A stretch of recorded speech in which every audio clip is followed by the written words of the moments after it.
திருப்பாடல்கள் 79. நாட்டின் விடுதலைக்காக மன்றாடல்.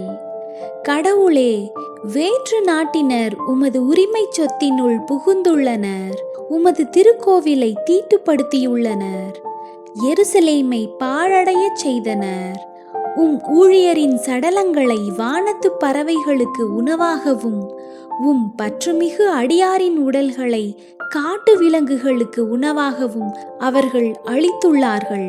அவர்களின் இரத்தத்தை தண்ணீரென எருசலேமை சுற்றிலும் அள்ளி இறைத்தார்கள். அவர்களை அடக்கம் செய்ய எவரும் இல்லை. எங்களை அடுத்து வாழ்வோரின் பழிச்சொல்லுக்கு இலக்கானோம். எங்களை சூழ்ந்துள்ளோரின் நகைப்புக்கும் ஏளனத்திற்கும் ஆளாகிவிட்டோம். ஆண்டவரே, இன்னும் எவ்வளவு காலம் நீர் சினம் கொண்டிருப்பீர்? என்றென்றுமா? உமது வெஞ்சினம் நெருப்பாக எரியுமோ? உம்மை அறியாத வேற்று நாட்டினர் மீது, உமது பெயரை தொழாத அரசர்கள் மீது சினத்தை கொட்டியருளும். ஏனெனில் அவர்கள் யாக்கோபை விழுங்கிவிட்டார்கள், அவரது உறைவிடத்தை பாழாக்கிவிட்டார்கள். எம் மூதாதையரின் குற்றங்களை எம்மீது சுமத்தாதேயும்.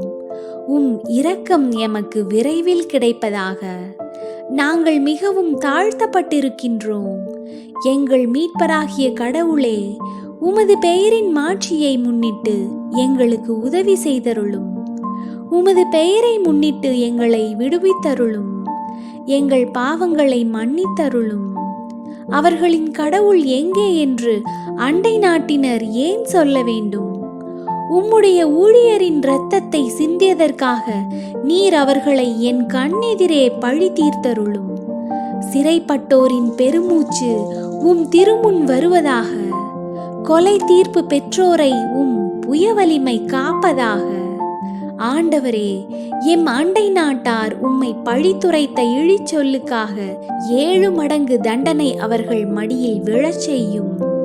அப்பொழுது மக்களும் உமது மேய்ச்சலின் மந்தையுமான நாங்கள் என்றென்றும் உம்மை போற்றிடுவோம். தலைமுறை தோறும் உமது புகழை எடுத்துரைப்போம்.